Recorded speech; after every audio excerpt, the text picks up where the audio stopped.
या आपल्या ग्रामीण परिसरामध्ये आणि शिक्षणाचा प्रचार आणि प्रसार करणारी आपली ही यादवराव पोशिट्टीवार कला महाविद्यालय, या महाविद्यालयाच्या रौप्य महोत्सवी वर्षानिमित्त आयोजित आजच्या या व्याख्यान सत्राचे सन्माननीय अध्यक्ष प्राचार्य डॉक्टर अरुण प्रकाशजी, ज्यांच्या आग्रहाखातर मी या ठिकाणी आपल्यासमोर काहीतरी माझं चिंतन मांडण्यासाठी उभा आहे, ते आमचे मित्र डॉक्टर उपेंद्रजी चिटमलवार सर. आजच्या या व्याख्यान सत्रामध्ये उपस्थित असणारे आणि आपल्या सगळ्यांना सतत मार्गदर्शन करणारे या महाविद्यालयाचा शिक्षक वृंद, प्राध्यापक वृंद, गुरुजन आणि माझ्यासमोर बसलेला 21व्या शतकातला आपण ज्यांना म्हणू की नव्या भारताचे भाग्यविधाते आपण म्हणू, हा असा माझा प्रिय विद्यार्थी वर्ग, बंधू आणि भगिनींनो. मित्रहो, एक नवा विषय या ठिकाणी मांडण्याचा प्रयत्न मी या व्याख्यानातून आपल्यासमोर करणार आहे. आणि मला माहिती नाही पण आपली ऐकण्याची क्षमता किती आहे. मी सरांना म्हणालो होतो की मी 30-40 मिनटं मी बोलणार आहे. सर म्हणाले की तुम्ही 1 तासाच्या वर बोलू शकता. पण अलीकडच्या काळामध्ये आपण श्रोते जे होतो, आपण आता दर्शक झालो आहोत. आपण पाहण्याची आपल्याला सवय आहे. दृकश्राव्य माध्यमांचा काळ आहे, समाज माध्यमांचा काळ आहे. त्याच्यामुळे एखादं व्याख्यान आपण ऐकण्याची जी आपली क्षमता आहे ती थोडी कमी झालेली आहे. आणि त्याच्यामुळे मी प्रयत्न करणार आहे की मी 1 तासाच्या आत म्हणजे 30-40 मिनटामध्ये माझा विषय आपल्यासमोर मांडण्याचा मी प्रयत्न करीन. आणि अर्थात तुमच्या सहनशक्तीचं जे काही मापन आहे ते तुमच्या चेहऱ्यावरनं मला दिसत राहिली ते, आणि ते बघूनही मी माझ्या व्याख्यानाची रचना करणार आहे. खरं तर विद्यार्थ्यांशी संवाद करणं हा अतिशय आनंदाचा विषय असतो. आम्हा शिक्षकांसाठी, आम्हा प्राध्यापकांसाठी मी माझा एक फेसबुकवर लेख पण लिहिला होता की माझे विद्यार्थी माझे आनंद निधान. आनंद निधान म्हणजे जे आपल्या आनंदाचं निजधाम असतं, ज्यांच्या सहवासामध्ये आपण राहतो आणि म्हणून आपल्याला सतत आनंदाची अनुभूती येत राहते. आणि मला असं वाटतं की आपले विद्यार्थी समजून घेण्याचा प्रयत्न करतात. मी जे काही या ठिकाणी मांडण्याचा प्रयत्न करील त्यातल्या बऱ्याच गोष्टी तुमच्या परिचयाच्या पण असतील. आपण जेव्हा मराठी संत साहित्य म्हणतो तेव्हा आपण मराठी संत साहित्याचे आपणही वाचक असतो. आपणही कुठेतरी ऐकलेलं असतं. आपल्या अगदी पहिल्या वर्गापासून आपल्या बालभारतीच्या पुस्तकांपासून आपला मराठीशी संबंध असतो, मराठी साहित्याशी आपला संबंध असतो. त्याच्यामुळे मी जे काही बोलणार आहे त्याच्यातला काही भाग तुम्हाला कळेल, काही भाग कळणार नाही, पण समजून घ्यायचा तुम्ही प्रयत्न करा अशी मी विनंती करतो. कारण की अवधान एक वेळ दिजे, ज्ञानदेव आपल्या ज्ञानेश्वरीतल्या एका श्लोकामध्ये म्हणतात, वारंवार म्हणतात ते, श्रोत्यांची विनवणी करतात. अवधान एक वेळ दिजे, मग सर्व सुखासी पात्र होईजे, हे प्रतिज्ञोत्तर माझे उघड ऐका. तुम्ही जर थोडंसं मन देऊन आणि मनापासून म्हणतो मी, जर समोरच्याचा ऐकण्याचा प्रयत्न केला तर नक्की आपल्याला आनंद मिळतो, समाधान मिळतं. आणि वक्त्यालाही समाधान मिळतं. कारण की वक्ता तो वक्ताची नो आहे, श्रोती एविन, असं ज्ञानदेवांनीच म्हटलेलं आहे. वक्त्याचं सार्थक केव्हा होतं, किंवा श्रोते चांगले असतात समोर बसलेले तुमच्यासारखे हुशार, आणि ते ऐकतात मनापासून. तर मला असं वाटतं की आपण सगळे त्याचे आणि साक्षीदार होऊ. आणि मलासुद्धा या व्याख्यानाचा आनंद या निमित्ताने घेता येईल. आणि म्हणून मी व्याख्यान माझं टेपसुद्धा करतो आहे, रेकॉर्ड करतो आहे, म्हणजे मला उद्या यूट्यूबवर ते सुद्धा टाकता येईल. कारण की नवा विषय घेऊन मी तुमच्यासमोर आलो आहे. तर आपण असं म्हटलं आहे की भारतीय ज्ञान प्रणाली आणि मराठी संत साहित्य, जे नवं शैक्षणिक धोरण, ज्याला आपण नेप 2020 असं म्हणतो, नवं राष्ट्रीय शैक्षणिक धोरण, ते 2020मध्ये आपल्या भारतामध्ये आलं आणि या मागच्या सत्रापासून ते आपल्या वेगवेगळ्या विद्यापीठांमध्ये लागू झालं आणि त्याच्यामध्ये एक नवीन विषय आपल्याला दिसतो, IKS असं आपण त्याला म्हणतो, इंडियन नॉलेज सिस्टीम इंग्लिशमध्ये त्याला म्हणतात. आपण त्याला भारतीय ज्ञान प्रणाली किंवा भारतीय ज्ञान परंपरा म्हणतो. म्हणजे भारतीय ज्ञान परंपरा म्हणजे काय असतं आणि त्याचा आपल्या मराठी साहित्याशी काय अनुबंध आहे, काय संबंध आहे, म्हणजे आपल्या मराठी भाषेशी काय संबंध आहे. खरं म्हणजे आपलं सगळं साहित्य जे असतं ते म्हणजे ज्ञानपरंपराच आपली असते. म्हणजे आपलं साहित्य, आपल्या भाषेतलं साहित्य, आपल्या मायबोलीतलं साहित्य, आपल्या मायबोलीची संस्कृती, आपली भाषा, म्हणजे आपली भाषा, आपलं साहित्य आणि आपली संस्कृती म्हणजे आपली ज्ञानपरंपरा असते एक प्रकारे. आणि त्या ज्ञानपरंपरेवर या नव्या शिक्षणाच्या पॉलिसीनी काय केलं आहे, धोरणाने काय केलं आहे की आपल्या परंपरेचं आपल्याला ज्ञान व्हावं, आपल्या परंपरेची आपल्याला माहिती व्हावी आणि या दृष्टिकोनातून नवे अभ्यासक्रम रचना करण्यात आलेली आहे. आणि म्हणून इंडियन नॉलेज सिस्टीम हा एक स्वतंत्र अभ्यासक्रम आपल्या विद्यापीठामध्ये आणि सगळ्याच विद्यापीठामध्ये त्यांनी केला आहे. करता तो एका सत्रापुरता आहे. पण भारतीय ज्ञान प्रणालीचा वेगळा अभ्यासक्रम आपण करत असतो, पण सोबतच आपल्या वेगवेगळ्या साहित्याच्या, संस्कृतीच्या, इतिहासाच्या, समाजशास्त्राच्या आणि वेगवेगळ्या विषयांच्या, वेगवेगळ्या ज्ञानशाखांच्या माध्यमातून आपण भारतीय ज्ञान परंपरेचं शिक्षण घेतच असतो, अनुसूतपणे घेत असतो. आपल्याला ते माहिती नसतं पुष्कळदा की आपण हे ज्ञानपरंपरेचं ज्ञान ग्रहण करतो आहे, आपल्या परंपरेचं ज्ञान करतो आहे, आपल्या लोकसंस्कृतीचं ज्ञान ग्रहण करतो आहे, आपल्या आदिवासी संस्कृतीचं ज्ञान ग्रहण करतो आहे.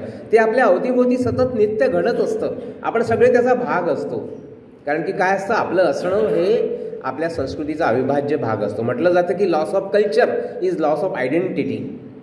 म्हणून कुसुमाग्रजांची एक प्रसिद्ध ओळ आहे, भाषा मरता देशही मरतो, संस्कृतीचाही दिवा विजे, गुलाम भाषिक होऊन आपुल्या प्रगतीचे शिर कापू नका, परभाषेतही व्हा पारंगत. आता आपल्याला प्रत्येकाला वाटतं की नाही आपण इंग्लिशमध्ये चांगलं बोलता आलं पाहिजे, आपल्याला इतर भाषा आपल्याला आल्या पाहिजे, कारण की इंग्रजीचा बोलबाला आहे सगळ्या जगामध्ये. पण कुसुमाग्रजांनी हे देऊन ठेवलेलं आहे, इशारा देऊन ठेवला आहे. कुसुमाग्रज कोण होते? मराठीतले फार मोठे साहित्यिक. परभाषेतही व्हा पारंगत, ज्ञानसाधना करा परी, माय मराठी मरते इकडे, परकीचे पद चेपू नका, कारण भाषा मरता देशही मरतो, संस्कृतीचाही दिवा विजे. म्हणजे कसं आहे, आपण या संस्कृतीच्या वृक्षाच्या फांद्यावर बसलेलो आहोत. भाषा रक्षती रक्षितः असं म्हणतात, धर्मो रक्षती रक्षितः. तसंच भाषा रक्षती रक्षितः, संस्कृती रक्षती रक्षितः. आपण त्याचं संरक्षण करायचं, ते आपलं संरक्षण करते. म्हणजे हे जे हा जो विराट वृक्ष आहे संस्कृतीचा, ज्याच्यावर बसलेले आपण सगळे पक्षी आहोत, तर त्याचं रक्षण आपल्याला करायचं असतं. आणि म्हणून कुसुमाग्रज म्हणतात की भाषा मरता देशही मरतो. म्हणजे आपली आयडेंटिटी आपल्या भाषेतून असते, आपल्या संस्कृतीतून असते. आणि त्याच्यामुळे आपली जी ज्ञानप्रणाली आहे, तर आपली भारतीय ज्ञानपरंपरा काय आहे, ज्ञानप्रणाली काय आहे, तर त्याचे 2-4 काही 5-6 आयाम आहेत. त्याच्या आयामांमध्ये, त्याच्या विस्तृत याच्यामध्ये मी जात नाही. पण आपण जेव्हा भारतीय ज्ञानपरंपरा म्हणतो, म्हणजे भारतीय ज्ञान, विज्ञान आणि तंत्रज्ञानाची परंपरा. बरेच लोकांना काय वाटतं की इंग्रज आपल्या देशात आले आणि मग त्यांनी आपल्याला ज्ञान दिलं. असं काही नाही आहे. इंग्रज आपल्या देशात येण्याच्या पूर्वीपासून आपल्याकडे आणि विज्ञान आणि तंत्रज्ञान आहे. विज्ञान आणि तंत्रज्ञान आहे, वेगवेगळ्या रूपामध्ये ते होतं. म्हणजे ज्याच्यामध्ये खास करून 2 ज्ञानशाखा आहेत, ॲस्ट्रॉलॉजी अँड ॲस्ट्रॉनॉमी ज्याला म्हणतात, ज्योतिषशास्त्र आणि खगोलशास्त्र. खगोलशास्त्रामध्ये लोकमान्य टिळकांनी प्रसिद्ध ग्रंथ लिहिला आहे, ओरायन त्याचं नाव आहे. किंवा आपल्याकडे वैदिक गणित नावाचा विषय आहे, मॅथमॅटिक्स. शून्याचा शोध भारतीयांनी लावला असं सगळ्या जगामध्ये मानलं जातं. तर भारतीय ज्ञान विज्ञानाच्या अनेक परंपरा आहे. धातुशास्त्र आहे, आयुर्वेद आहे, योगशास्त्र आहे, चरक आहे आणि सुश्रुत आहे, प्लास्टिक सर्जरी करणारा पहिली असं म्हणतात. तर हे सगळं, आर्यभट्ट आहे, वराह मिहिर आहे, ही सगळी भारतीय ज्ञान परंपरा आहे. विज्ञानाच्या क्षेत्रातली, लक्षात घ्या, विज्ञान आणि तंत्रज्ञानाच्या क्षेत्रातली ही भारतीय ज्ञान परंपरा आहे. भारतीय तत्त्वज्ञान जे आहे जगामध्ये, ही दुसरी एक ज्ञानशाखा आहे, फिलॉसॉफी ज्याला म्हणतात. भारतीय तत्त्वज्ञानामध्ये षड्दर्शनं येतात, बौद्ध दर्शन येतं, जैन दर्शन येतं, चार्वाक दर्शन येतं, वेद उपनिषदातलं तत्त्वज्ञान येतं. असंच तत्त्वज्ञान सगळ्या जगामध्ये जे विखुरलेलं आहे, मान्यता प्राप्त आहे, ज्याला अद्वैत तत्त्वज्ञान म्हणतात. तर तो पण एक भाग आहे आपल्या ज्ञानपरंपरेचा, सगळ्यात महत्त्वाचा भाग आहे. मग आपल्या कला संस्कृतीची किती मोठी परंपरा आहे, किती मोठी धरोहर आहे. तुम्ही बघा की हिंदुस्थानी संगीत आहे, नृत्य आहे, नाट्य आहे, बघा आपल्या सगळ्या जगामध्ये म्हणजे वेगवेगळ्या घराण्याची गायकी आहे. जसराज वगैरे किराणा घराण्याचे गायक आहेत. पंडित भीमसेन जोशी किराणा घराण्याचे गायक आहेत. असे कितीतरी गायक, त्याच्यामध्ये धर्माचं काही बंधन नाही. झाकीर हुसेन सारखे आपले तबलावादक होते, किंवा बिस्मिल्ला खानांसारखे वाराणसीमध्ये मंदिरामध्ये सनई वाजवणारे, शहनाई वाजवणारे होते. तर ही सगळी ज्ञानपरंपरा आहे, भारतीय ज्ञानपरंपरा आहे. आणि भारतीय ज्ञानपरंपरेमध्ये संगीताची, नाटकाची इतकी खूप मोठी परंपरा आहे, विराट परंपरा आहे. आपण जेव्हा नृत्य शिकतो, कोणाला नृत्य शिकायचं असेल तर भरतनाट्यम वगैरे वगैरे नृत्य शिकतो आपण.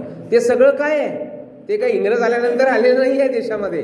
आपल्या देशामध्ये पूर्वापार हजारो वर्षांपासून 5,000 10,000 वर्षांचा जो आपला इतिहास आहे त्याच्यापासूनची ही परंपरा आहे.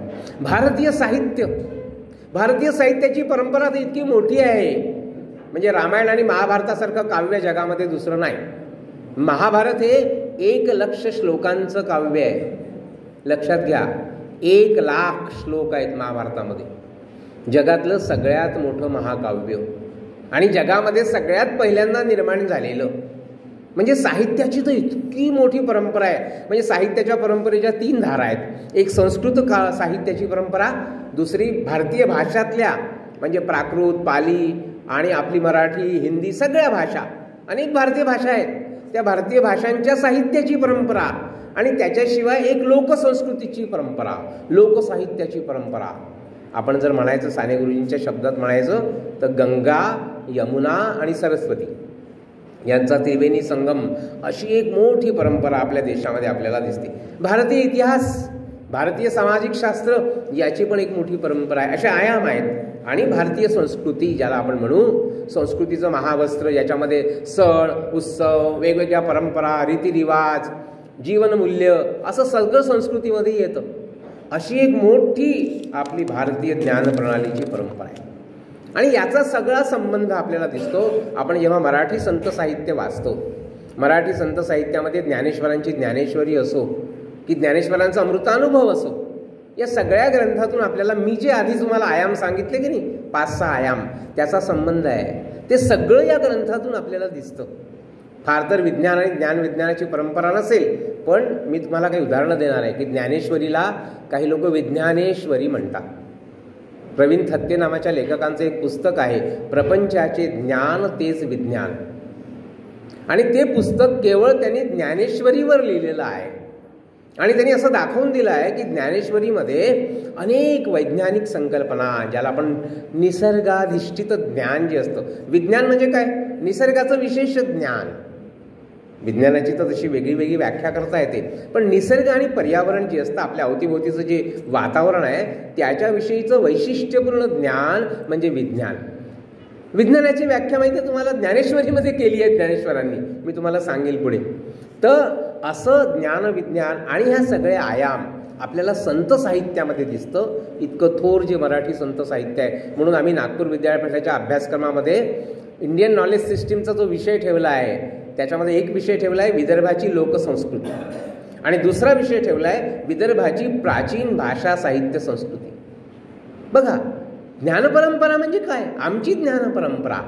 म्हणजे आपण फार तर असं म्हणू शकतो की इस्लामपूर्व किंवा इंग्रजपूर्व जी ज्ञानपरंपरा आहे ती आमची ज्ञानपरंपरा आहे. अर्थात त्याच्यामध्ये बाहेरून जे अनेक प्रकारचे प्रवाह आले ते पण कालांतराने मिसळून गेलेले आहेत, पण मूलतः या देशामध्ये जी ज्ञानपरंपरा आहे, ज्याला आपण देशी ज्ञानपरंपरा म्हणू, भारतीय ज्ञानपरंपरा म्हणू, अशी पण जी काही आहे त्याचा आणि मराठी संत साहित्याचा फार जवळचा अनुबंध आहे असं आपल्याला दिसतं. आणि त्याचे काही आयाम आपण बघणार आहोत. त्याचा मुख्य आयाम आहे तो म्हणजे मराठी साहित्याची परंपरा. भारतीय साहित्याच्या परंपरेमध्ये मराठी साहित्याची परंपरा मोठी विलक्षण आहे. मी तुम्हाला माहीत नसेल की भगवद्गीतेवरचं पहिलं भाष्य जे आहे, बघा सगळ्या भारतीय भाषांमध्ये भगवद्गीतेवरचं पहिलं भाष्य मराठीमध्ये निर्माण झालेलं आहे आणि ते संत ज्ञानेश्वरांनी निर्माण केलेलं आहे. मराठीमध्ये आपल्याला अनेक ग्रंथ भारतीय भाषांमध्ये दिसतात. इवन हरिवंशराय बच्चन नावाचे जे कवी आहेत होते, अमिताभ बच्चनचे वडील, त्यांनी गीतेचं, भगवद्गीतेचं समश्लोकी अनुवाद केलेला आहे. जसं आपल्या विनोबा भाव्यांनी केला आहे. भगवद्गीतेचं गीताई केलं आहे. गीताई माऊली माझी, तिचा आम्ही बाळ नेणता, चढता पडता घे उचलुनी कडेवरी. समश्लोकी ज्ञानदेवांनी गीतेच्या 800 श्लोकांचं 9000 ओव्यांमध्ये रूपांतर केलं ज्ञानेश्वरांनी. कारण की ज्ञानेश्वर जसे म्हणजे कवी आहेत, तत्वज्ञ आहेत, संत आहेत, तसे ते अत्यंत उच्च पातळीचे प्रतिभावंत आहेत, कलावंत आहेत, लेखक आहेत, साहित्यकार आहेत. आणि त्याच्यामुळे त्यांच्या ज्ञानेश्वरीमध्ये आपल्याला असा भाषेचा फुलोरा दिसतो प्रचंड प्रमाणामध्ये. मी काही उदाहरणं तुम्हाला देणार आहे. तर आपल्या मराठी साहित्याच्या उगम काळामध्येच, म्हणजे जेव्हा आपण म्हणतो की मराठी भाषेचं केव्हा आता जेव्हा आपल्या भाषेला अभिजात भाषेचा दर्जा मिळाला बघा, क्लासिक लँग्वेजेस ज्याला म्हणतात, तर अनेक भाषा अभिजात आहेत भारतामध्ये, मराठी भाषेला पण अभिजात भाषेचा दर्जा मिळाला.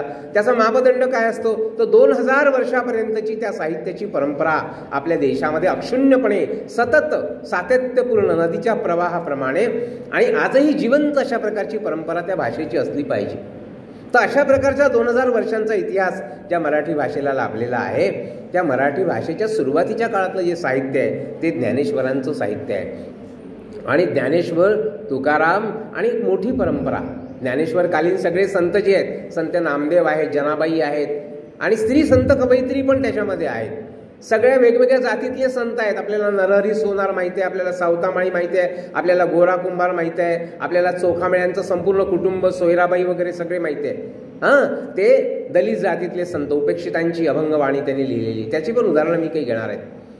तर हे सगळं जे संत साहित्य आहे त्याच्यामध्ये आपल्याला ज्ञान प्रणालीचं आणि प्रतिबिंब मोठ्या प्रमाणामध्ये पडलेलं दिसतं. म्हणजे कसं असतं की आपले म्हणून जे वाङ्मय प्रकार आहेत, म्हणजे महाकाव्याची परंपरा आहे. तर ज्ञानेश्वरांचं जे ज्ञानेश्वरी आहे हे एक महाकाव्य आहे, प्रबंध काव्य आहे, तत्वज्ञानपर काव्य आहे. तत्वज्ञानपर काव्यांची परंपरा घेतली तर आपल्याला दिसते. आपण भावकवितेची परंपरा घेतली, भावकाव्याची परंपरा घेतली, ज्याला वर्ड्सवर्थ आपल्या व्याख्येमध्ये काय म्हणतात? Poetry is the spontaneous overflow of powerful feelings taking its origin from the emotions recollected in ट्रँक्युलिटी.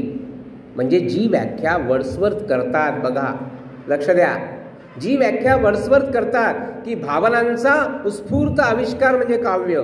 ज्ञानेश्वरांची एक अत्यंत प्रसिद्ध कविता आहे, मोगरा फुलला फुले वेचिता भारू कळियासी आला, इवलेसे रोप लाविले द्वारी तयाचा वेलू गेला गगनावरी, मनाची ये गुंती गुंफियला शेला, बाप रखुमा देवीवरू विठ्ठलू अर्पिला. रमेश तेंडुलकर नावाचे मराठीमध्ये प्रसिद्ध आणि आपले सचिन तेंडुलकर माहिती आहे तुम्हाला. सचिनचे वडील जे होते ते मराठीतले मोठे समीक्षक होते, रमेश तेंडुलकर. त्यांनी या कवितेवर भाष्य करताना लिहिलं आहे, फॉर्म कमेंटिंग ऑन फॉर्म. म्हणजे एखादी कविता एखाद्या आकृतिबंधाबद्दल बोलते. ही कविता जी आहे ती काव्याच्या आकृतिबंधाबद्दल बोलते. मनाची गुंती गुंफियला शेला, जसं उचंबळ देतात ना भावना, मोगरा फुलला फुले वेचिता बहरू कळियासी आला, इवलेसे रोप, मनाच्या आतमध्ये कुठेतरी गाभाऱ्यामध्ये अनुभूतीचं एक बीज पडतं आणि त्या बीजाचा वृक्ष होतो. पण ज्ञानदेव त्याला कुठे अर्पण करतात? ज्ञानदेवांनी म्हटलंच आहे ना, वाचे बरवे कवित्व, कवित्वी रसिकत्व, रसिकत्वी परतत्व, स्पर्शू जैसा. ज्या काव्याला परतत्वाचा स्पर्श असतो ते काव्य श्रेष्ठ मानतात ज्ञानेश्वर. म्हणून ज्ञानेश्वर काय म्हणतात शेवटी, बाप रखुमा देवीवरू विठ्ठलू अर्पिला. तो जो शेला आहे विणलेला, त्यांनी आपल्या मनाच्या गाभाऱ्यातून, आपल्या मनाच्या भावनातून तो शेला ते अर्पण कोणाला करतात? बाप रखुमा, विठ्ठलाला अर्पण करतात, ज्याच्याशी त्यांचं नातं जोडलेलं आहे. तर सांगायचा मुद्दा हा की साहित्यातले जे अनेक आकृतिबंध आहेत ते आकृतिबंध आपल्याला संतांच्या साहित्यामध्ये दिसतात, आपल्याला एकनाथांच्या साहित्यामध्ये दिसतात. त्याचा आपण स्वतंत्र विचार करणार आहोत. म्हणजे साहित्याचे जे वेगवेगळे घटक असतात बघा, शब्दकळा, प्रतिमासृष्टी, छंदशास्त्र, हे सगळं छंदशास्त्र म्हणजे आपली ज्ञानपरंपरा आहे. म्हणजे आपल्याला तिथे बघा, जेव्हा आपण एखादा छंद असतो ना, जसं मंगलाष्टकाचा छंद तुम्हाला माहिती आहे कोणता आहे? शार्दूल विक्रीडित. आपण म्हणतो ना, आली लग्न घटी समीप, तो ची चाल असते. ती चाल कशाची आहे माहिती आहे? शार्दूल विक्रीडित वृत्ताची चाल आहे. आणि आम्ही कोण म्हणून, कसेसुतांची प्रसिद्ध कविता आहे, आम्ही कोण म्हणून काय पुससी, आम्ही असू लाडके देवाचे दिधले असे जगत हे आम्हास. शार्दूल विक्रीत वृत्तामधली ही चाल आहे. ही परंपरा आपल्या देशामध्ये चालत आलेली आहे. तुम्ही जेव्हा भुजंगपर्यात वृत्त घेता आणि रामदासांचे मनाचे श्लोक तुम्हाला माहिती आहे, क्रमानेच येती यचारी जयात म्हणावे तयाला भुजंग प्रयात. भुजंगपर्यात वृत्ताला चाल असते आणि त्या चालीमध्ये आपण रामदासांचं सगळं मनाचे 500 श्लोक आहे. गणाधीश जो ईश सर्वा गुणांचा म्हणतो आपण त्या चालीमध्ये. मना सज्जना भक्तिपंथेची जावे तरी श्रीहरी पाविजे तो स्वभावे. जनी निंद्यते सर्व सोडून द्यावे, जनी वंद्यते सर्व भावे करावे. मना वासना दुष्ट. काय असतं, जेव्हा छंदांवर प्रभुत्व असतं त्या लोकांचं, तेव्हा ते काव्य आपोआप उत्स्फूर्तपणाने निर्माण होतं. तर छंदशास्त्र किती मोठं आहे. अनुष्टुभ छंदास सीता शक्ती श्रीमद हनुमान कीलकम रामरक्षेमध्ये. भगवद्गीता संपूर्ण कशात लिहिलेली आहे, अष्टाक्षरी छंदामध्ये लिहिलेली आहे. धर्मक्षेत्रे कुरुक्षेत्रे समवेतायुत्सव. 4 अक्षर असतात. धर्मक्षेत्रे पहिला श्लोक आहे भगवद्गीतेचा. धर्मक्षेत्रे कुरुक्षेत्रे समवेतायुत्सव मामका पांडवाश्चैव किम कुर्वत संजय. दृष्ट्वा तु पांडवा अनेकम. ते विचारतोय धृतराष्ट्र उवाच. विचारतोय संजयाला की धर्मक्षेत्रे कुरुक्षेत्रे समवेतायुत्सव मामका पांडवाश्चैव. माझे आणि पांडूचे काय करतायत रणांगणावर. अष्टाक्षरी छंद आहे. जो अष्टाक्षरी ओवी छंद आपल्या बहिणाबाई चौधरी आपल्या कवितेमध्ये वापरतात. अरे संसार संसार जसा तवा चुल्यावर, आधी हाताला चटके तवा मिळते भाकर. आम्ही मेंढर मेंढर. विठ्ठल वाघांची कविता आहे. यावं त्यानं हकालाव 5 वर्षाच्या बोलीनं होते आम चाली लाव. बघा, असे कितीतरी तुम्ही सांगू शकता. म्हणजे मी अशा तर ओळी मला इतक्या पाठ आहेत की अष्टाक्षरी ओवी छंदाची मोठी परंपरा आहे आपल्यामध्ये. तर छंदशास्त्र ही भारतीय ज्ञानप्रणाली आहे, तुम्ही लक्षात घ्या. आणि आपल्या संतांनी त्याचं मध्ययुगीन काळामध्ये पुनरुज्जीवन केलेलं आहे. म्हणून तुम्ही बघा की भारतीय भाषांना जे महत्त्व प्राप्त होतं, आता नव्या एज्युकेशन पॉलिसीमध्ये सगळ्या भारतीय भाषातून सगळ्या ज्ञानशाखांचे अभ्यासक्रम तयार करणं चाललं आहे. म्हणजे शालेय शिक्षणापासून इंजिनिअरिंग अभियांत्रिकीचा अभ्यासक्रम झाला आहे, भाषांतर करून झाला आहे. पुण्याच्या एका महाविद्यालयामध्ये अभियांत्रिकी आपल्याला मराठी भाषेतून करता येणार आहे, वैद्यकीय शास्त्र करता येणार आहे. नव्या एज्युकेशन पॉलिसीमध्ये ते आहे. ही सगळ्याची सुरुवात केव्हा झालेली आहे, ही मध्ययुगामध्ये झालेली आहे. आणि ज्ञानेश्वरांच्या काळामध्ये, त्याच्या आधी महानुभावांच्या साहित्यामध्ये. तर साहित्याची खूप मोठी परंपरा आहे, याच्याबद्दल खूप सांगता येण्यासारखं आहे. दुसरी जी परंपरा आहे त्याच्यामध्ये मी काही उदाहरणं दिली नाही तुम्हाला, पण ही काय असतं की एखादी परंपरा जिवंत आपण मानतो केव्हा, जी आधुनिक काळापर्यंत येते. म्हणजे बघा, मर्ढेकरांसारखा एखादा कवी, तुम्हाला कुठेतरी मर्ढेकरांची कविता अभ्यासक्रमामध्ये असते. मर्ढेकरांसारखा कवी त्याच छंदामध्ये रचना करतो. भंगू दे काठिण्य माझे, आम्ल जाऊ दे मनीचे, येऊ दे वाणीत माझ्या सूर तुझ्या आवडीचे. पसायदान, मर्ढेकरांचं पसायदान आहे ते. ज्ञानेश्वरांचं पसायदान आपल्याला माहित आहे, आता विश्वात्मके देवे. मर्ढेकरांचं पसायदान ज्ञानेश्वराच्या शैलीमध्ये मर्ढेकर सुद्धा कविता लिहितात. म्हणून मर्ढेकरांसारखा नवकवी, नवकाव्याचा जनक, इंग्लंडमध्ये ICSची परीक्षा देऊन आलेला, इंग्रजीचा प्राध्यापक, इंग्रजीमध्ये पत्रकारिता करणारा, इलस्ट्रेटेड विकलीमध्ये ज्यांच्या इंग्लिश कविता राहत होत्या, आणि त्या काळातले जे नवकवी होते इलियट, ऑडेन आणि हॉपकिन्स यांच्या समकालीन होऊन काव्य करणारा मर्ढेकरांसारखा अत्यंत उच्च विद्याविभूषित कला आणि मानव, आर्ट्स अँड मॅन नावाचा ग्रंथ लिहिणारा इंग्लंडमध्ये जाऊन तो काय म्हणतो, कुठे ज्ञानेश्वर श्रेष्ठ, कुठे तुकाराम पवित्र, कुठे समर्थ धीरोदात्त, संत सर्व, संत शब्दांचे नायक, संत अर्थाचे धुरंधर, एक शब्दांचा किंकर डफर मी.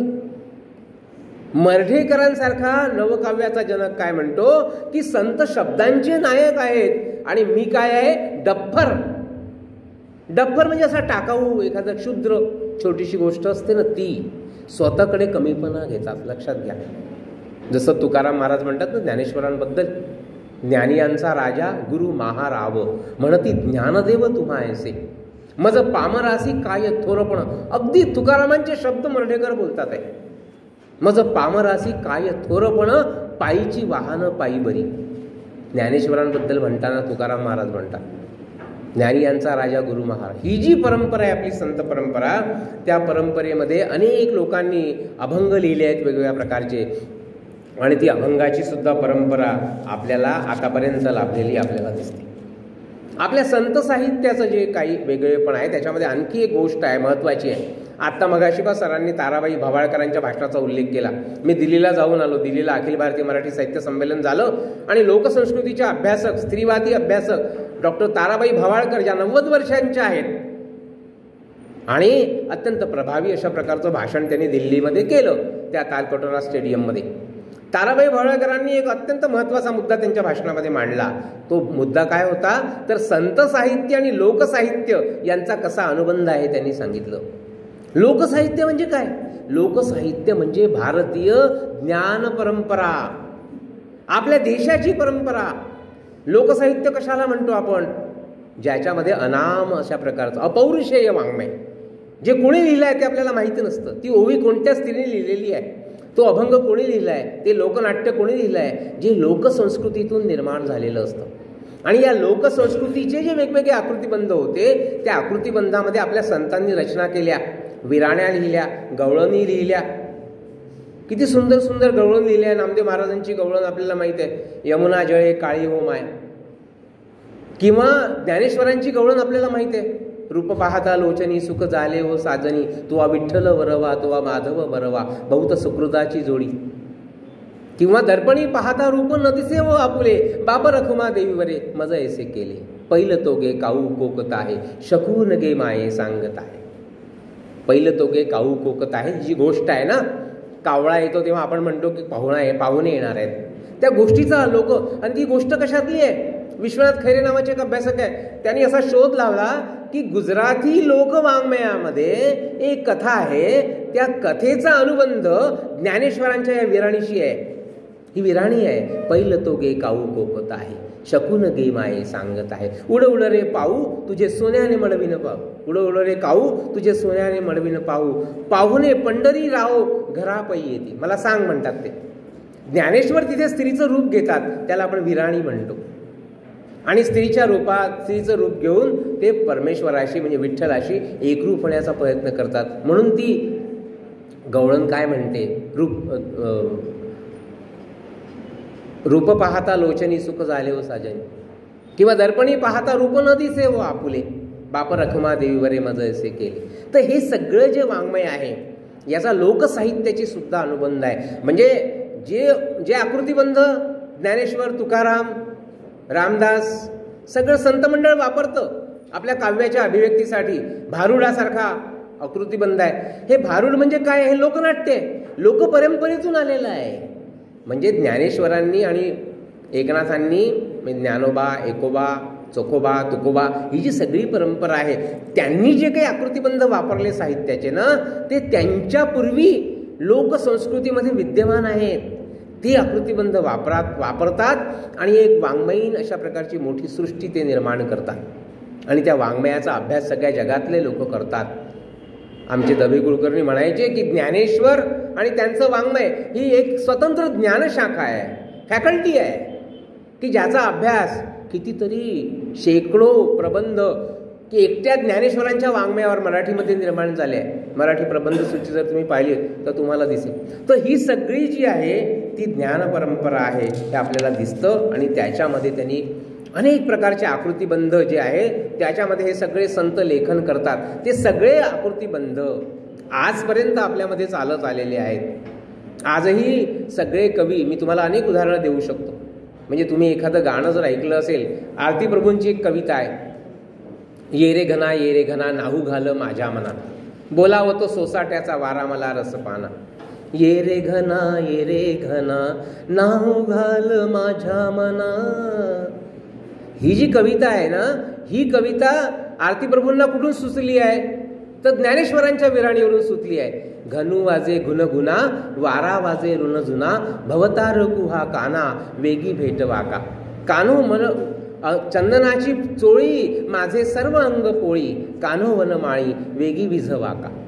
त्याच्यातून आरती प्रभूंना हे शब्द सुचतात.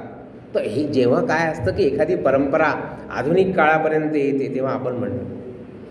मी तुम्हाला मगाशी सांगितले की ज्ञान विज्ञान परंपरेचे सुद्धा अनेक उल्लेख आणि ज्ञानेश्वरीमध्ये आणि आलेले आपल्याला दिसतात. त्या उल्लेखांमध्ये बघा की मी तुम्हाला सांगितलं एक पुस्तकच लिहिलं आहे. ज्ञानेश्वर काय म्हणतात बघा. अर्जुनाला कृष्ण सांगतात किंवा कृष्ण अर्जुनाला, मज समग्राते जाणती ऐसे, आपुल्या तळहातीचे रत्न जैसे, तुझं ज्ञान सांगेन तैसे, विज्ञानेसी. विज्ञान हा शब्द ज्ञानेश्वरीमध्ये आलेला आहे. काय म्हणतात कृष्ण अर्जुनाला की मी तुला ज्ञान तर सांगेनच, पण त्याच्या आधी तुला विज्ञान म्हणजे काय ते समजावून सांगेन. आणि मग ज्ञानेश्वरांनी असं म्हटलंय, येथे विज्ञाने काय करावे, ऐसी घेसी जरी मनोभावे, तरी पै आधी जाणावे तोची लागे. अर्जुना तया नाव ज्ञान, येर प्रपंच ते विज्ञान, तेथ सत्यबुद्धी ते अज्ञान, हेची जाण. प्रपंच, प्रपंच, पंच म्हणजे पंचमहाभूत. आणि पंचमहाभूतांना प्र म्हणजे त्याला गती दिली, पंचमहाभूतांना गती दिली की हे विश्व निर्माण होतं. म्हणजे या विश्वाचं ज्ञान म्हणजे प्रपंचाचं ज्ञान म्हणजे विज्ञान. अशी व्याख्या, प्रपंचाचे ज्ञान ते विज्ञान, अशी व्याख्या कोण करतात? ज्ञानेश्वर माऊली करते ज्ञानेश्वरीमध्ये. हे आपण लक्षात घेतलं पाहिजे. यालाच तर ज्ञानपरंपरा म्हणतात. म्हणजे ह्या सगळ्या गोष्टींचा उल्लेख आणि अर्थात आजच्या काळातल्या विज्ञानाचं त्याच्याशी अगदी संबंध आपल्याला जोडता येणार नाही, पण कल्पनेच्या पातळीवर, संकल्पनेच्या पातळीवर, निसर्गाच्या, कारण की निसर्ग तर आहेच ना. असं नाही आहे अवतीभोवतीचा निसर्ग आहे, हे पर्यावरण आहे, ही सृष्टी तर आधी अनंत काळापासून आहे आणि माणूस त्याचा विचार करत राहिलेला आहे. आणि ते चिंतन आणि विचार करण्यातून आपल्याला लक्षात येतं की हे त्यांच्या ह्याच्यामध्ये येतं. त्यांचा अजून एक अभंग आहे ज्याच्यामध्ये आपल्याला त्या काळातल्या नैसर्गिक घडामोडींचं चित्रण येतं. बघा, ते एका ठिकाणी असं म्हणतात, ना तरी वडवानल साधुकला, प्रलय वाते पोखला, सागर शोषिणी उथवला अंबरासी. ही उपमा त्यांनी कशासाठी वापरली आहे? पांडवांच्या सैन्यांसाठी उपमा वापरली आहे वडवानलाची. आणि वडवानल म्हणजे काय? वडवानल म्हणजे समुद्राच्या तळाशी असलेला ज्वालामुखी. आता बघा, ही नैसर्गिक घटना आहे. आता ज्ञानेश्वर ज्या भागात राहत होते त्या भागात जे समुद्राचं हे नव्हतं, अस्तित्व नाही आहे, पण सगळ्या कुठल्या तरी ज्ञानप्रणालीतून त्यांच्यापर्यंत हे ज्ञान आलेलं आहे आणि त्याचं पूर्ण वर्णन केलं आहे. ॲक्युरेट वर्णन ते करतात. बघा, ना तरी वडवानल साधुकला, प्रलय वाते पोखला, सागर शोषुनी उथवला अंबरासी. म्हणजे सागरातून एखादा ज्वालामुखी फुटावा असा मोठा, तसं दिसतं कोणाचं सैन्य? सैन्य पांडवांचं. सैन्याचं वर्णन करताना त्यांनी हे असं लिहिलेलं आहे. म्हणजे एक प्रकारे निसर्ग कसा चालतो, निसर्गाचं रूप कसं असतं त्यांनी वर्णन केलं आहे. अनादि सिद्ध हे आगवे, होत जात स्वभावे, तरी तुवा का शोषावे, सांगे मज.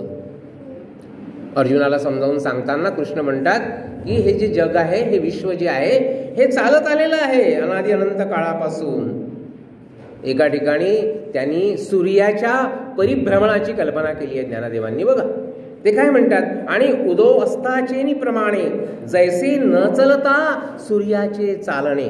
बघा काय म्हणतात, जैसे न चलता सूर्याचे चालणे.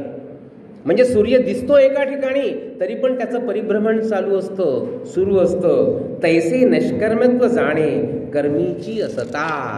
तशाप्रमाणे कर्म करताना आपण निष्क्रिय असावं, निष्क्रिय असूनही सक्रिय असावं, कर्म करत राहावं. त्यासाठी सूर्याचं उदाहरण ज्ञानेश्वर देतात. आणि ज्ञानेश्वरांनी पसायदानामध्ये जे संतांचं वर्णन केलं आहे बघा, त्या वर्णनामध्ये पण त्यांनी काय म्हटलंय, मार्तंड जे तापहीन, चंद्रमेजे अलांछन, मार्तंड जे तापहीन, ते सर्वाही सदा सज्जन, सोयरे हो. म्हणजे कसे संत सज्जन कसे असतात? तापहीन मार्तंड म्हणजे सूर्य, तापहीन मार्तंडाप्रमाणे असतात. प्रकाश देतात पण ताप देत नाही, जीवन देतात पण जाळत नाही. लक्षात घ्या. आणि चंद्रमे जे अलांछन, ज्याच्यावर लांछन नाही असे चंद्रमे जे आहेत ते म्हणजे सदा सज्जन सोयरे होतो, असं वर्णन ज्ञानेश्वर महाराजांनी केलं आहे. तर असं त्यांच्या ह्याच्यामध्ये मोठं वर्णन येतं. इंग्रजपूर्व काळामधली जी ज्ञानपरंपरा आहे त्याला आपण भारतीय ज्ञानपरंपरा म्हणतो. बघा, पुष्कळ लोकांना असं वाटतं की इंग्रज आले आणि आपल्या देशामध्ये शिक्षणाची परंपरा सुरू झालेली, पण तसं नाही आहे. आत्ता मी ताराबाई भवाळकरांच्या भाषणाचं तुम्हाला उदाहरण दिलं ना. ताराबाई भवाळकरांच्या भाषणामध्ये एक महत्त्वाचा मुद्दा मांडलेला आहे की आपण असं समजतो की स्त्रियांचं शिक्षण आधुनिक काळामध्येच निर्माण झालं, तसं नाही आहे. त्यांनी उदाहरण दिलेली आहे सगळी, आणि वेगवेगळी आपल्या पूर्ण परंपरेची उदाहरण दिली आहे, ते मी तुम्हाला देणार आहे. त्याच्यापूर्वी एक महत्त्वाचा मुद्दा सांगतो तुम्हाला की आपल्याकडे जे तत्त्वज्ञान आहे, तत्त्वज्ञानाची परंपरा आहे, फिलॉसॉफी, जी फिलॉसॉफी सगळ्या जगामध्ये गाजलेली, ज्याला षड दर्शनं म्हणतात. 6 दर्शनं असं मानलं जातं की 6 आस्तिक दर्शनं असतात आणि 3 नास्तिक दर्शनं असतात. त्या षड दर्शनांमध्ये कोणतं दर्शन आहे? मधल्या काळामध्ये मी न्यायदर्शनावर एक निबंध वाचला होता.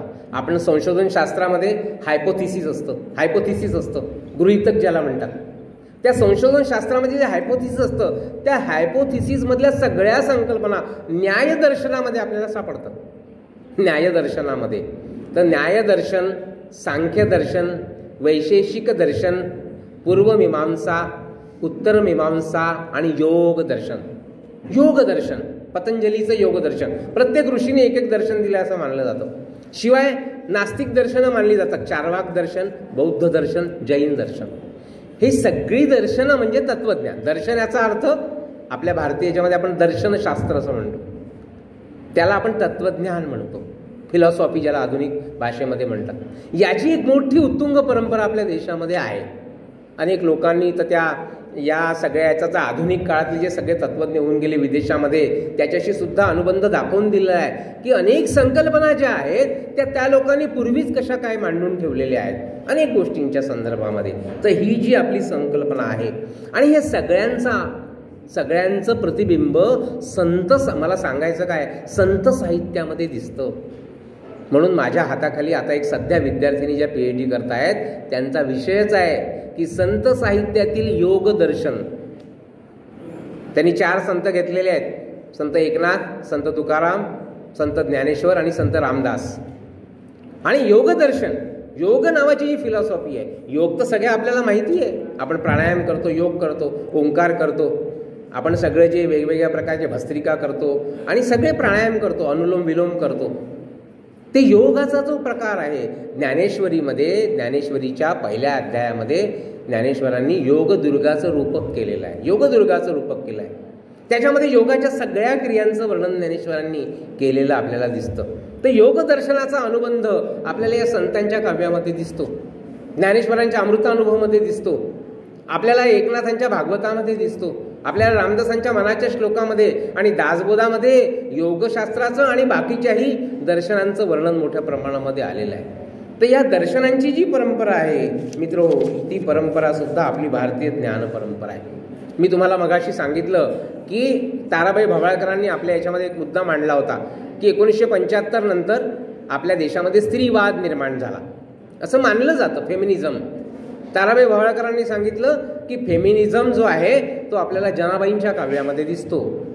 फेमिनिझम जो आहे तो आपल्याला काश्मीरातली लल्लेश्वरी नावाची जी कवयित्री आहे, संत कवयित्री, त्या बंडखोरीचं वर्णन तिच्यामध्ये आहे. जनाबाईंचा अभंग नेहमी सांगितला जातो ना, डोईचा पदर आला खांद्यावरी, भरल्या बाजारी जाईन मी. जनाबाई म्हणतात. जनाबाईंचं अस्तित्व संतांच्या मांडीला मांडी लावून बसले आहेत जनाबाई. तुम्ही कल्पना करा, आपल्याकडे शिक्षणाची परंपरा नाही राहिली असती तर मुक्ताबाई ज्ञानेश्वरांना ताटी उकळत ज्ञानेश्वरा असं नसत्या म्हणू शकल्या. ज्ञानेश्वर बघा, जे योगियांचे योगी आहेत, जे ज्ञानाचे राजे आहेत, ज्ञानी यांचा राजा म्हणतात त्यांना. चोखामेळा त्यांना योगीराज म्हणतात, संत चोखामेळा. सोयराबाई त्यांचं वर्णन करतात. तुकाराम महाराज ज्ञानियांचा राजा म्हणतात, पण हा ज्ञानियांचा राजा ताटी लावून बसलाय जगावर रुसून. तेव्हा त्यांच्यापेक्षा लहान असलेली मुक्ताबाई त्यांना सांगते ताटी उघडा ज्ञानेश्वरा, ताटीचे अभंग त्यांना जगाचं तत्वज्ञान समजावून सांगते. हे जे काही हे ज्ञान आहे ताराबाईंनी आपल्या भाषणामध्ये सोयराबाईंचा उल्लेख केलेला आहे, विठाबाईंचा उल्लेख केला आहे, अनेक संतांचा, मीराबाईंचा उल्लेख केला आहे त्यांनी. आणि त्यांनी असं सांगितलंय की आपली शिक्षण परंपरा जी आहे ती काही आधुनिक काळामध्ये निर्माण झालेली नाही आहे. आपल्याकडे शिक्षण परंपरा आहे, वेगवेगळ्या रूपामध्ये आहे. आणि प्रोफेसर धर्मपाल नावाचे एक मोठे विचारवंत होऊन गेले आपल्या देशामध्ये. सेवाग्रामला राहायचे गांधीजींच्या आश्रमामध्ये, गांधींचे शिष्य होते. आणि प्रोफेसर धर्मपालांनी 10 ग्रंथ लिहिले आहेत. त्या 2 ग्रंथ आहेत त्यांचे, 18व्या शतकातील भारतीय शिक्षण आणि 18व्या शतकातील भारतीय तंत्रज्ञान. इंग्रज येण्यापूर्वी आपल्या देशामध्ये कशा प्रकारच्या शाळा होत्या आणि त्यांच्यामध्ये कोणतं शिक्षण मिळत होतं, सेंट्रल प्रॉव्हिन्सेसमध्ये, मद्रासमध्ये, बंगालमध्ये, वेगवेगळ्या प्रॉव्हिन्सेसमध्ये, त्याचा पूर्ण त्यांनी हे केलेला आहे, नकाशा काढलेला आहे, पूर्ण विश्लेषण केलेलं आहे. आणि त्याच्यामध्ये इव्हन म्हणजे सगळ्या जातीतले लोक आणि स्त्रिया सुद्धा शिकत कशा होत्या त्याचं पण वर्णन त्यांनी केलं आहे. हे मी आपल्या याच्यातलं सांगत नाही, तुम्ही प्रोफेसर धर्मपालांचे ग्रंथ वाचा. आज मला वेळ मिळाला नाही तर मला दाखवायला ते पुस्तकं दोन्ही आणली असते मी.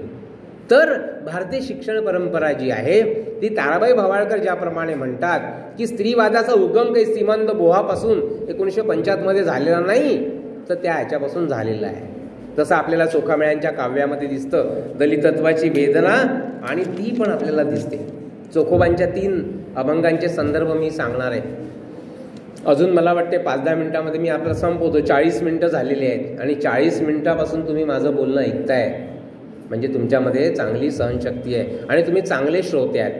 त्याच्यामुळे तुम्ही एकदा आहे ना, एक 5 मिनिटात मी संपवतो, तुम्ही एकदा तुमच्यासाठी एकदा टाळ्या वाजवून द्या.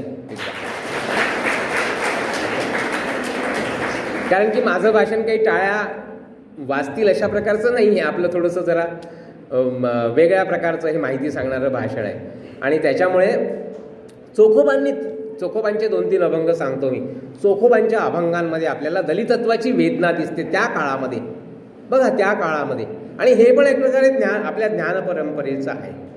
एका बाजूला बघा की आपली ज्ञान परंपरा मोठी चांगली आहे, अद्वैत तत्वज्ञान आहे, पण दुसऱ्या बाजूला समाजामध्ये मात्र भेदाभेद आहे, रूढी परंपरा आहे. आणि त्या रूढी परंपरांचं वर्णन चोखामेळा करतात. ते असं म्हणतात की उस डोंगा परी रस नव्हे डोंगा, काय भुललासी वरलिया रंगा. चोखा डोंगा परी भाव नव्हे डोंगा, काय भुललासी वरलिया रंगा. भक्तीचं महात्म्य सांगतात ते. ज्ञानाचं तर महात्म्य आहेच. सानुगुरुजींनी म्हटलंय की गंगा नदी ही ज्ञानाचं प्रतीक आहे, यमुना नदी ही भक्तीचं प्रतीक आहे, आणि गुप्त सरस्वती जी आहे ती कर्माचं प्रतीक आहे. ज्ञान, भक्ती आणि कर्म यांचं प्रतीक असलेल्या हा जो अद्वैत तत्वज्ञान आहे आपल्या देशातलं, त्याचं प्रतिबिंब कसं पडतं. आणि म्हणून केवळ ज्ञानाला महत्त्व नाही आहे, त्याच्या आचरणाला महत्त्व आहे. कबीर म्हणतात ना, पोथी पडी पडी जगमुआ पंडित भयान कोई, ढाई आखर प्रेम का पढैस पंडित हो. तर हे जे आहे तेच चोखामेळा आपल्या अभंगातून सांगतात. आणि ते म्हणतात की उपजले विटाळी, मेले ते विटाळी, राहिले विटाळी तेही जाती. विटाळ म्हणजे अस्पर्शत्व, अस्पर्शित्व, अस्पृश्यतेची जी रूढी आहे, घृणास्पद अशा प्रकारची त्या काळामध्ये, त्याच्याविषयी चोखामेळा त्या काळामध्ये ज्ञानेश्वरकालीन आहेत चोखामेळा. त्यांचे नामदेव गुरु आहेत, नामदेव हे त्यांचे गुरु आहेत. चोखामेळ्यांना गुरु केलाय त्यांच्या पत्नीनी सोयराबाईंनी. त्यांचा मुलगा कर्ममेळा, त्यांचा साळा बंका आणि त्यांची बायकोची मी सोयराबाईंची बहीण निर्मळा, हे संपूर्ण 5 जणांचं कुटुंब या संत मंडळामध्ये सामील झालं आहे. म्हणून जनाबाई वर्णन करते ना, विठू माझा लेकुर बाळा, संगे गोपाळांचा मेळा, निवृत्ती हा खांद्यावरी, सोपानाचा हात धरी, पुढे चाले ज्ञानेश्वर, मागे मुक्ताई सुंदर, चोखा जीवा बरोबरी, बंका कडेवरी, नामा करांगळी धरी. बघा जनाबाईंनी किती सुंदर सगळ्या संत मांद्याळीचं वर्णन केलेलं आहे. तर त्याच्यामध्ये सगळ्यांचं वर्णन आलेलं आहे. हे सगळे संत दलित जातीतले 5ही जे आहेत त्यांच्या काव्यामध्ये हे वर्णन आलं आहे. आणि त्या काळामध्ये चोखामेळा समाजाला एक प्रकारे प्रश्न उपस्थित करतात की उपजले विटाळी, मेले ते विटाळी, राहिले विटाळी तेही जाती, रडती पडती तेही वेगे मरती, परी नाम न घेती भुली भ्रमे. म्हणजे वाईट अशा रूढी परंपरांमध्ये मग्न झालेले आहेत लोक, पण ईश्वराचं नाव जे आहे ते घेत नाही. कोण तो सोवळा, कोण तो ओवळा, देहीचा वेगळा विठ्ठल माझा. ते म्हणतात की विठ्ठल याच्यापासून दूर आहे, या सगळ्या सोवळ्या ओवळ्याच्या संकल्पनेपासून दूर आहे. आणि ज्ञानोबांनी पण तेच म्हटलेलं आहे आपल्या सगळ्या याच्यामध्ये. वर्ण जाती अप्रमाण, ईश्वराच्या दारामध्ये सगळं अप्रमाण आहे. म्हणून असं म्हटलं जातं ना, ज्ञानदेवांनी आध्यात्मिक लोकशाहीची प्रस्थापना केली आणि त्या काळामध्ये पंढरपूरच्या वाळवंटामध्ये, आणि त्याचे साक्षीदार आहे चोखामेळा, ते त्या समाजाला त्या काळामध्ये सांगत आहेत की ह्या गोष्टींना काही अर्थ नाही. आणि खरा अर्थ कशाला आहे तर परिणाम न घेती भुली भ्रमे, असं ते म्हणतात. आणि या संतांच्या वचनामध्ये आपल्याला दिसतं की ते ज्ञानाची संकल्पना कशी करत आहेत. चोखामेळ्यांचा एक आणखी अभंग आहे, आम्हा नकळे ज्ञान नकळे पुराण वेदांचे वचन नकळे आम. बघा, याच्याबद्दल ज्ञानेश्वरांनी म्हटलं आहे की ज्ञानाचा अहंकार पण नको, भक्ती असेल. चोखामेळी तेच म्हटलं ना, चोखा डोंगा परी भाव नमे डोंगा. चोखा वेळावकडा असेल, तुम्ही लोकांच्या दिसण्यावरून आणि लोकांच्या कोणत्या तरी जातीतल्या जन्मावरून त्यांचं मूल्यमापन करणार आहात का, की त्यांच्या भक्तिभावावरून त्यांचं मूल्यमापन करणार आहात, असा प्रश्न चोखामेळा विचारत आहेत. आणि म्हणून ते म्हणतात की चोखा म्हणे माझा भोळा भाव देवा गाईन केशवा नाम तुझे. तर ही जी सगळ्या अशी एक परंपरा आहे भारतीय ज्ञान परंपरा, ती आपल्याला दिसते. म्हणून सोयराबाईंसारख्या त्या काळातल्या दलित संत कवयित्रींचा जो अभंग आहे, अवघा रंग एक झाला, त्याच्यावर आधुनिक काळामध्ये आजच्या काळामध्ये कीर्तन परंपरेवरचं प्रसिद्ध नाटक निर्माण झालं. कीर्तन परंपरेवरचं अवघा रंग एक झाला नावाचं नाटक आहे, प्रसिद्ध नाटक आहे. ते नाटकाचं शीर्षकच मुळात सोयराबाईच्या अभंगावरून ठेवलेलं आहे, अवघा रंग एक झाला. सोयराबाई म्हणतात, रंगी रंगला श्रीरंग मी तू पण गेले वाया, पाहता पंढरीच्या राया, नाही भेदाचे ते काम, पैलोनी गेले क्रोध काम, देही असोनी विधेयी. आपल्या ज्या प्रसिद्ध गायिका आहेत किशोरी आमोणकर, किशोरी आमोणकरांनी हा अभंग गायलेला आहे. तुम्ही ऐका यूट्यूबवर हा अभंग, अवघा रंग एक झाला. किशोरी आमोणकर, ज्याला गान सरस्वती म्हणतात, त्यांना शास्त्रीय संगीताचं उच्च शिखर आपल्या भारतीय संगीतातलं. सोयराबाईंचा अभंग म्हटलं आहे, अत्यंत आर्त पद्धतीने तो गायलेला अभंग आहे. आणि त्या अभंगामध्ये आपल्याला या ज्ञान परंपरेचं दर्शन होतं. ज्या मराठी संस्कृतीचा आपण उल्लेख करतोय वारंवार, त्या मराठी संस्कृतीचं वर्णन करताना रामदासांनी वर्णन केलं आहे, मराठा ते तुका मेळवावा महाराष्ट्र धर्म वाढवावा. तर हा जो महाराष्ट्र धर्म आहे, म्हणजे ही जी महाराष्ट्रीय संस्कृती आहे, त्या संस्कृतीचा जो पाया आहे तो रचला आहे आपल्या संतांनी, तो रचला आहे महानुभाव वाङ्मयांनी, तो रचला आहे आपल्या सगळ्या संतांनी, वारकरी संतांनी. आणि केवळ वारकरी संप्रदायच नाही आहे आपल्या मराठीमध्ये, जे मोठं वाङ्मय आहे, सांप्रदायिक वाङ्मय ज्याला आपण म्हणतो, वेगवेगळ्या संप्रदायाच्या अंगाने निर्माण झालेलं, त्याच्यामध्ये जसे वारकरी आहेत, त्याच्यामध्ये महानुभाव आहेत, त्याच्यामध्ये दत्त आहेत, त्याच्यामध्ये रामदासी आहे, त्याच्यामध्ये समर्थ आहे, त्याच्यामध्ये आनंद आहे, त्याच्यामध्ये सुफी आहे, असे वेगवेगळे संप्रदाय आहेत. त्या संप्रदायांचं मोठ्या प्रमाणात साहित्य आपल्या याच्यामध्ये निर्माण झालेलं आहे. आणि ते जे साहित्य आहे ती म्हणजे भारतीय ज्ञान परंपरेचं वर्णन आहे. म्हणून या भक्ती संप्रदायाने जीवनमूल्य जी आहेत, आपल्या जीवनाची मूल्य जी आहेत, त्या जीवनाची मूल्य सांगितलेली आहेत आपल्या साहित्यातून. आणि ही जीवनमूल्य म्हणजे भारतीय ज्ञान परंपरा आहे, हे पण आपण लक्षात घेतलं पाहिजे. त्या जीवनमूल्यामध्ये ज्ञानेश्वरांनी वर्णन केलं आहे, ऐसी अविच्छिन्न समता. समता शब्द ज्ञानेश्वरांनी वापरलेला आहे. ते असं म्हणतात, ऐसी अविच्छिन्न क्षमता समता भूतमात्री सदयता आणि पालटू नाही चित्ता कवने वेळे. ज्ञानेश्वरांनी जी चित्तप्रज्ञाची लक्षणं सांगितलेली आहेत, ज्ञानीभक्ताची लक्षणं सांगितली आहेत, ज्ञानेश्वरीमध्ये भक्तियोग्याची लक्षणं सांगितली आहेत. त्या लक्षणामध्ये सगळी भारतीय जीवनमूल्य, जी जीवनमूल्य आजपर्यंत लोक सांगत आलेले आहेत. राष्ट्रसंत तुकडोजी महाराजांची जर प्रार्थना आपण जर ऐकलेली असेल तर ती तुमच्या लक्षात येईल, अतिउच्चतम जीवन बने परमार्थमय व्यवहार.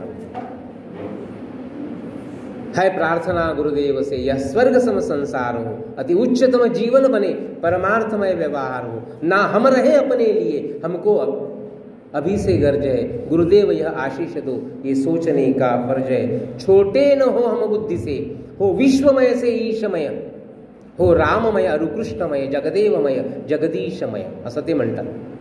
तर ही जी आपली जीवनमूल्यांची परंपरा आहे, ती परंपरा आपल्यापर्यंत या सगळ्या लोकांनी जी आणलेली आहे, ते संत परंपरेचं जे वाङ्मय आहे, त्या संत साहित्याचा अनुबंध भारतीय ज्ञान परंपरेशी जोडलेला दिसतो.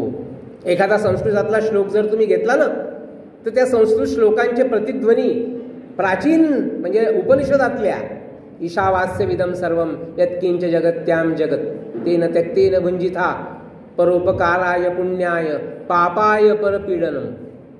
बघा, परोपकाराय पुण्याय पापाय परपीडनम.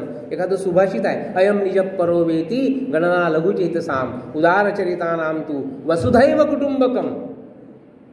सुभाषित आहे. आपण आता जे वैश्विक अशा प्रकारचं संमेलन जे आपल्या भारतामध्ये झालं, त्याचं हे काय होतं, वसुधैव कुटुंबकम. त्या सुभाषितामध्ये आलाय, अयम निज परोवेती गणना लघुचेतसाम उदारचरिता नाम तू वसुधैव कुटुंबकम मातृवत परदारेषु परद्रव्येषु लोष्ठवत आत्मवत सर्वभूतेषु य पश्यति स पंडिता परोपकाराय पुण्याय पापाय परपीडनम. तुकाराम महाराजांचा अभंग आहे, पुण्यपर उपकार पापते परपीडा आणिक नाही जोडा दुजायास. किंवा गांधीजींचं जे प्रसिद्ध भजन आहे, वैष्णव जनतो तेणे कहिये जे पीड पराई जाणे रे परदुःखे उपकार करीतोय मन अभिमान न माने. हे सगळं जे आहे साहित्य किंवा हे सगळं जे आहे त्या भारतीय ज्ञान परंपरेचं देणं आहे असं आपल्याला वारंवार लक्षात येतं. आणि म्हणून ही भारतीय ज्ञान परंपरा जी आहे त्याच्यामध्ये पर्यावरणाचा पण विचार मोठ्या प्रमाणामध्ये मांडलेला आहे. तो एक श्लोक, तो एक अभंग सांगून मी माझ्या भाषणाचा शेवट करणार आहे या ठिकाणी. आता आपल्या इथे लक्षात येतं की आपल्याला असं मानलं जातं की पाश्चात्य लोकांमध्ये 3 तत्व मानली जातात फिलॉसॉफीची जीवनाच्या तत्वज्ञानाच्या संदर्भात. एक असतं स्ट्रगल फॉर एक्झिस्टन्स, दुसरं असतं सर्व्हायव्हल ऑफ द फिटेस्ट आणि तिसरं असतं एक्सप्लॉयटेशन ऑफ द नेचर. तर आपल्याकडे काय आहे, आपल्या तत्वज्ञानामध्ये फरक आहे. म्हणजे भारतीय ज्ञान परंपरेचा चिंतन आपण करतोय म्हणून मी तुम्हाला हे सांगतोय. आपल्या तत्वज्ञानामध्ये काय आहे, सहनावतु सहनौ वनक्तु सहवीर्यं करवावै संगच्छध्वं संवत्वं सव्वो मनासी जानता असं म्हटलेलं आहे. म्हणजे सगळ्यांनी मिळून हे सगळं करायचं आहे. सर्वे भवन्तु सुखिना जे जे भेटे भूत ते ते मानिजे भगवंत भूता परस्परे पडो मैत्र जीवाचे. ज्ञानेश्वर परमानंद दुरिताचे तिमिर जावो विश्व स्वधर्म सूर्ये पाहो जो जे वांचील तो ते लावो प्राणी जातो. हे जे काही तत्वज्ञान आहे ते आपल्या भारतीय संस्कृतीमध्ये आपल्याला दिसतं. आणि निसर्गाशी नातं जोडलेली आपली संस्कृती आहे. निसर्गाचं शोषण न करता निसर्गाची जी विविध रूपं आहेत, म्हणजे वड असो पिंपळ असो. म्हणून आपल्याला पाडगावकरांची कविता माहिती आहे, या जन्मावर या जगण्यावर शतदा प्रेम करावे. आणि त्याच्यामध्ये काय म्हटलंय शेवटी, इथल्या पिंपळ पानावरती अवघे विश्व तरावे. पिंपळपान कशाचं प्रतीक आहे, पिंपळपान भगवान बुद्धाच्या तत्वज्ञानाचं प्रतीक आहे. बोधिवृक्ष, पिंपळाचा वृक्ष म्हणजे बोधिवृक्ष. म्हणून पाडगावकर काय म्हणतात बघा, इथल्या पिंपळ पानावरती अवघे विश्व तरावे या जन्मावर या जगण्यावर शतदा प्रेम करावे. आपली संस्कृती कशी आहे, निसर्गाशी जोडलेली संस्कृती आहे. म्हणून तुकोबारायांचा अभंग आहे, वृक्षवल्ली आम्हा सोयरे वनचरे पक्षीही सुस्वरे आळवीती येणे सुखे रुचे एकांताचा वास नाही गुणदोष अंगा येत कंथा कमंडलू देह उपचारा जाणवितो वारा अवसरू आकाश मंडप पृथ्वी आसन रमे तेथे मन क्रीडा करी. तुका म्हणे होय मनासी संवाद आपुलाची वाद आपणासी. मला असं वाटतं की हा आपण आपल्याशी जो संवाद इथे मी करण्याचा प्रयत्न केलेला आहे आणि त्याच्यामध्ये भारतीय ज्ञान परंपरा काय आहे, भारतीय ज्ञान परंपरेचे अनेक आयाम आहेत. त्या आयामांपैकी काही जे आयाम आहेत ते तुमच्यासमोर मांडण्याचा मी प्रयत्न केला. आणि याच्यामध्ये विशेषतः जे आपलं संत साहित्य आहे आणि संत साहित्याची समृद्ध परंपरा आहे. आणि म्हणून शेवटी त्याच प्रार्थनेच्या ज्ञानदेवांच्या प्रार्थनेच्या शब्दांनी मी माझ्या या वाणीला विराम देणार आहे.